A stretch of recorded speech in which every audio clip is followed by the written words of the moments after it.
Hi guys, good morning. Kumusta na po kayo? Ito po ang inyong friend na si Saryo Saryo.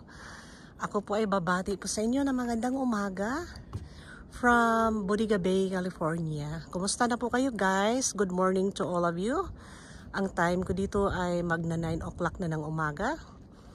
And ako po ay babati po sa inyo ng magandang umaga, magandang tanghali, magandang hapon, magandang gabi kung saan man kayo mga friends ko nakatira ngayon sa mundong ito. How are you guys? Hope everything is doing fine. So ito guys, mag-vlog lang tayo dito konti. Ito siya parang may historical implications ito siya guys. Late in the 1950s. Basahin natin guys.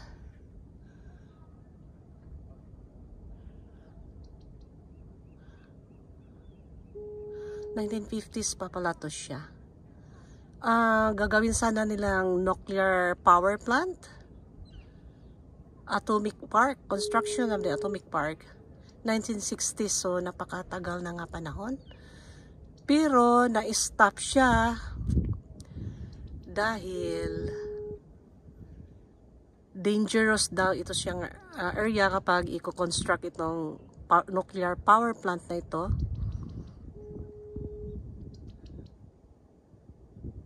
Dahil itong area is close to the San Andres Fault. Okay, got it. Okay guys, so malapit po tayo sa may Andres Fault kasi alam mo naman itong California, location ng California, parang yung Andres Fault para siyang longitudinal. So galing from dong bandang San Diego, dong area, papuntang north, papuntang Oregon. Talagang longitudinal ang position ng Andres Fault guys, diretso pataas. Kasi ito California pataas kasi siya kaya mahaba ang coastal area niya.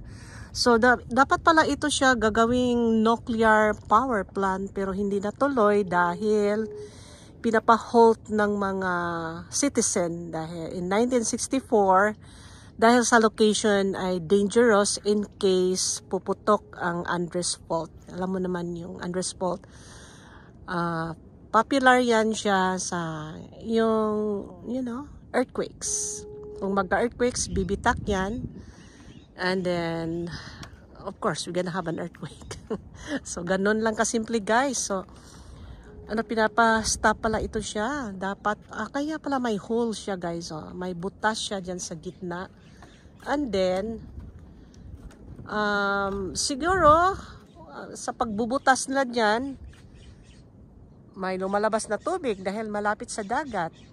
Or baka may spring dyan, or talagang sa ulan.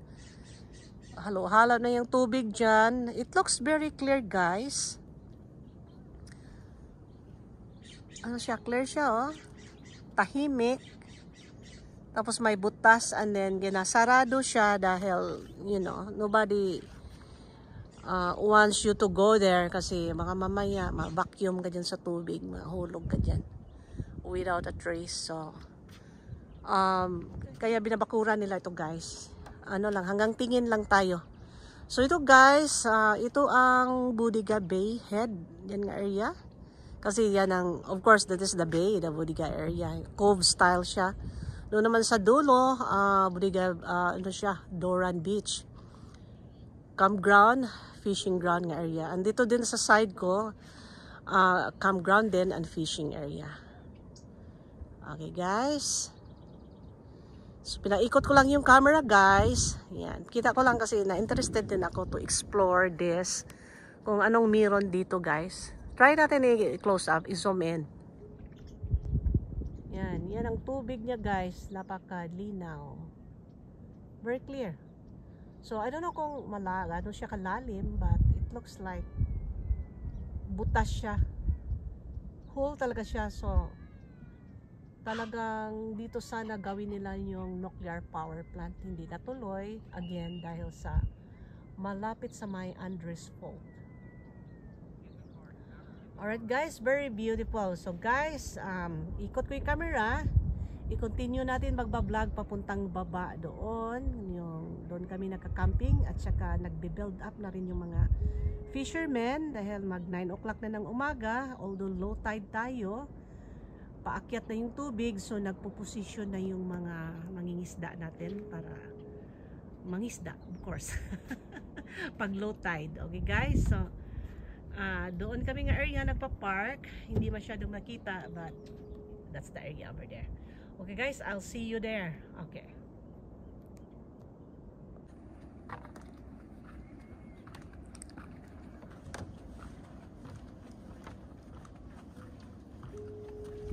Okay, so ito ang view guys, dyan sa may cove nga area, yung tubig dyan. Yan, tapos yun ang bibig para doon labas-pasok ang mga mangingisda, and then both sides of that is a GT. Excuse me. Nangatsing ako.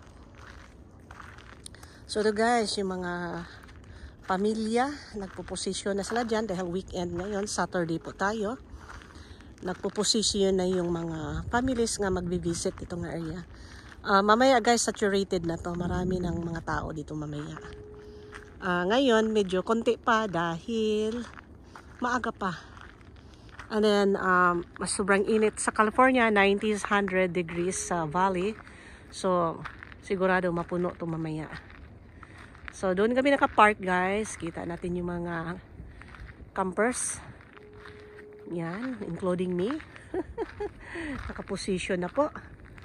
And then, dito lang ako nag-overnight kagabi guys. Yung mga yan, kasama ko yung mga campers na yan. Nag-overnight din yan kagabi. Yan. Yung iba naman, karating lang.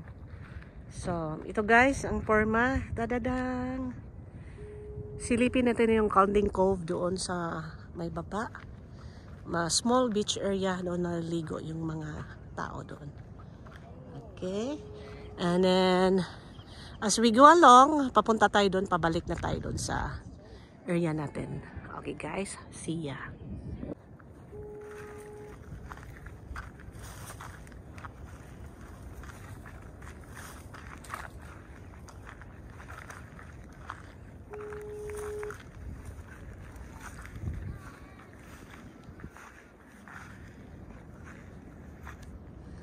Okay guys, dito silipin lang natin yung maliit na beach area dyan guys. Maliit lang siya, and then marami ding maliligo din dyan. Yan. Hindi siya talagang malaki dahil cove lang ito siya guys. More on kapag mapuno ng tubig, ito siya mag high tide mamaya kasi ka low tide lang natin. And then yung mga fishermen pupwesto na dito. Alright. So tingnan natin yung ano pa, malawak pa yung ano niya pagka low tide. Tapos doon tayo naka-parking. Yan, nakita ko yung mga fishermen doon, yung doon sa unahan ko. Nagpo-position na kanilang mga fishing rod dahil maya-maya mag-fishing na yung mga kaibigan nating mga fishermen. So doon kami nga area nagpa-park guys. Ito ang west side ng Bodega Bay. Turn right tayo, pantay sa right. Yan ang Bodega Bay Head, Duran Beach. Medyo maluwag ang beach area dyan guys, pahaba. Dito na may fishing area dyan, may GT dyan dalawa, yung parang may gate, palabas sa Pacific Ocean. Yung talagang laot, and then dito, ito na yung Bodega Bay Head. Hindi ko lang sigurado guys bakit Bodega Bay Head ang tawag. Basta this is Bodega Bay Head. Siguro kapag titingnan sa taas, aerial view, baka mukhang head yan or whatever. Okay guys, so didikit na tayo pa balik doon sa ating camp area. Okay. Thank you guys. Okay, see you there.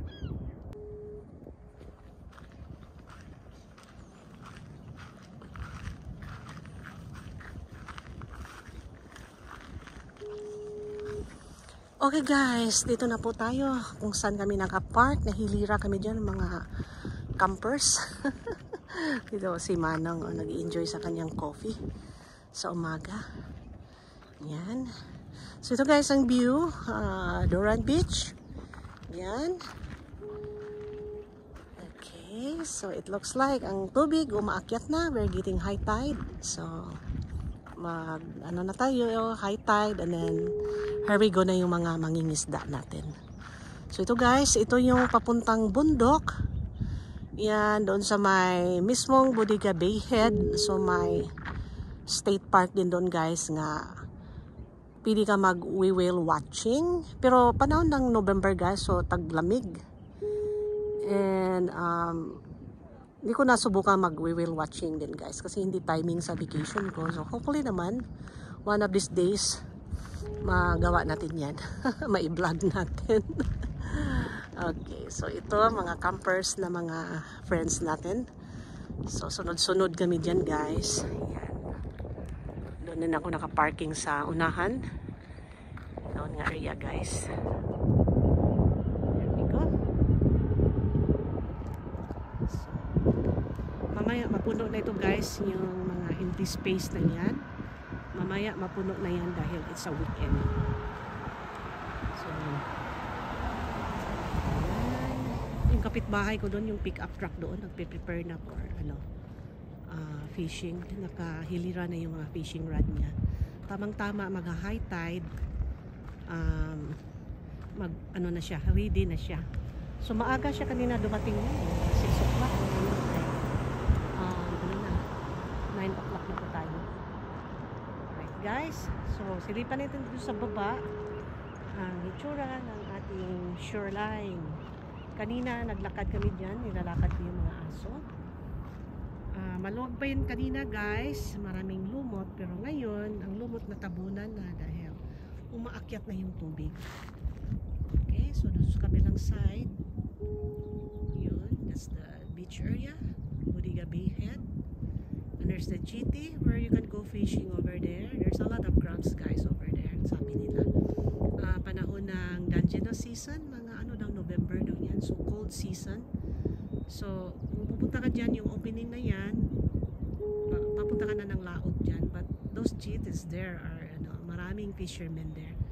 At saka sabi marami daw Danjena crabs din guys. So hopefully one of these days I have to learn how to do those crabbing.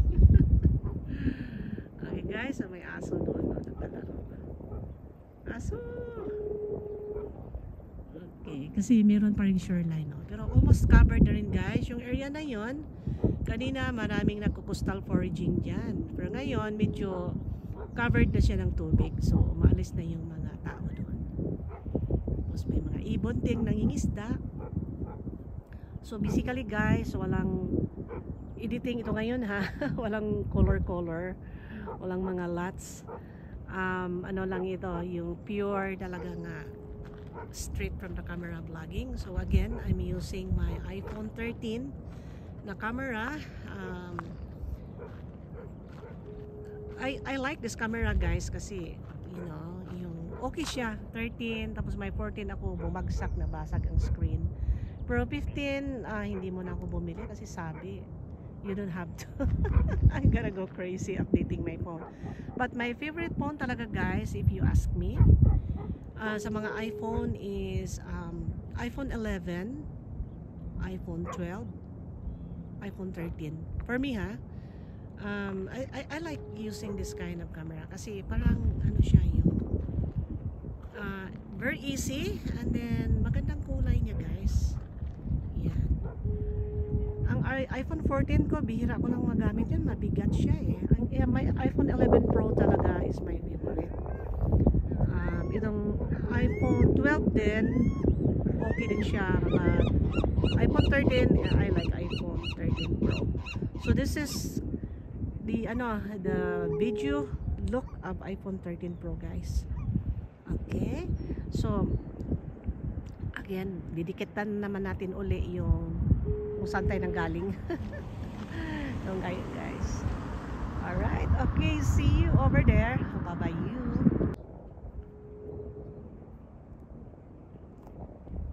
So ito ang look ng mga buhay camper guys.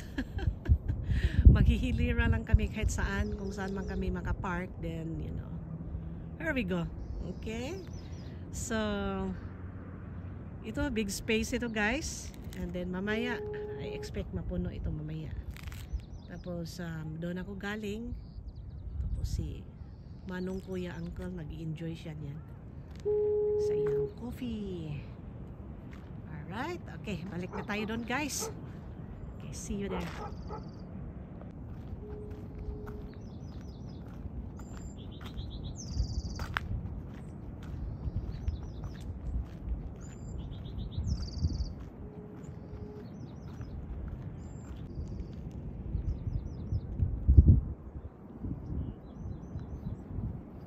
So kanina bumaba kami dyan guys, kasama ko yung dalawang aso ko.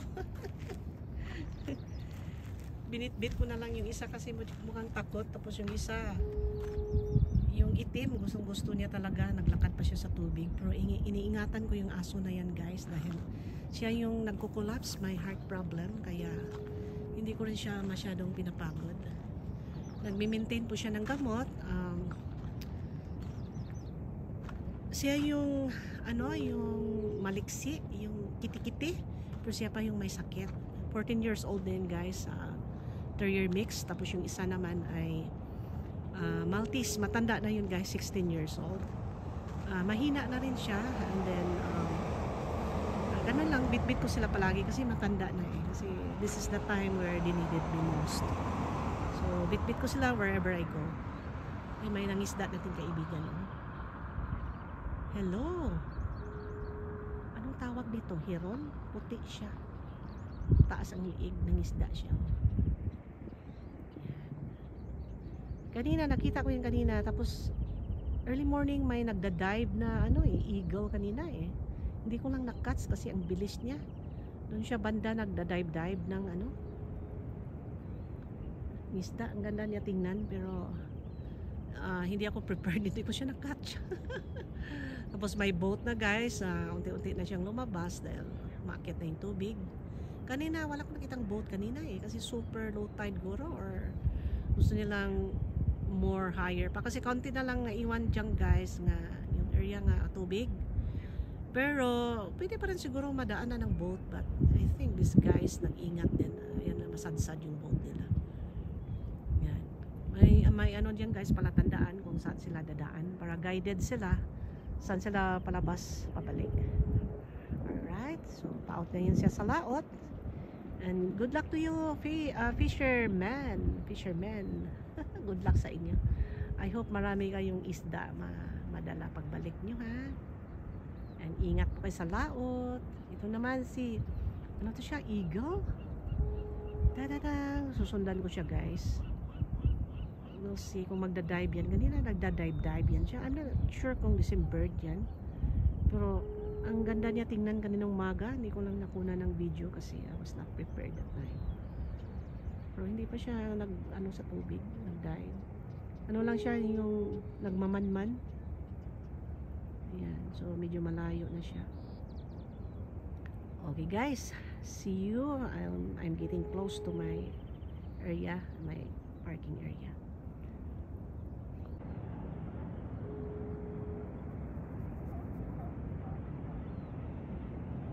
I like that.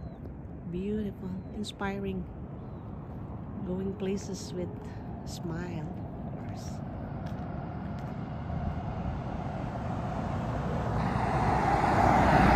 Okay, marami na mga tao pumupunta. Mapuno na kami dito mamaya. So tingnan natin sila, paakyat na sila sa bundok.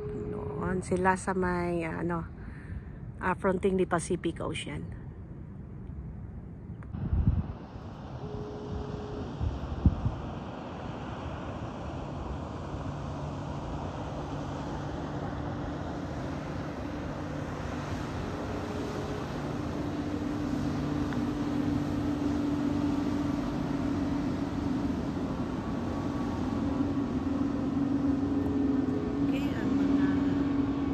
Isda natin, ito na. Arangkada na sila papuntang laot guys. Yan, doon sila narbas, yung may bibig doon, pintuan.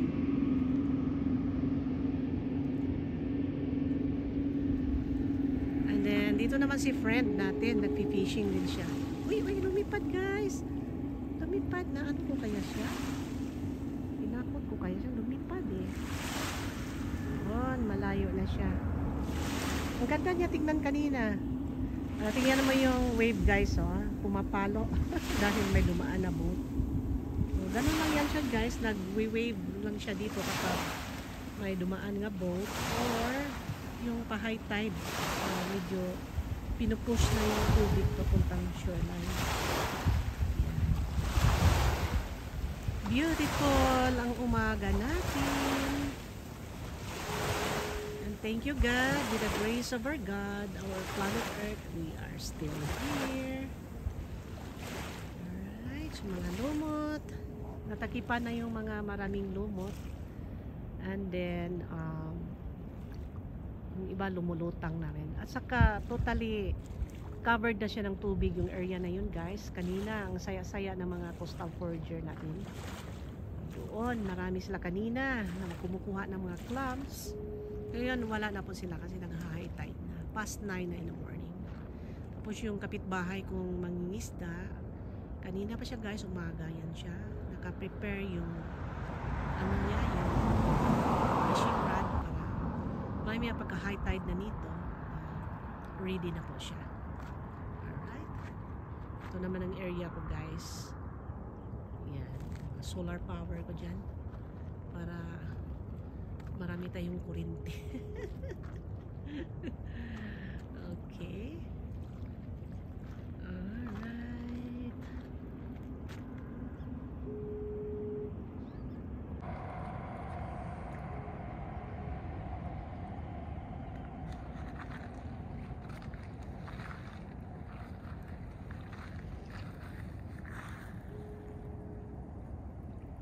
Okay guys, I hope you enjoy our vlog today, and again, thank you for watching, and see you again on my next vlog. Bye bye you.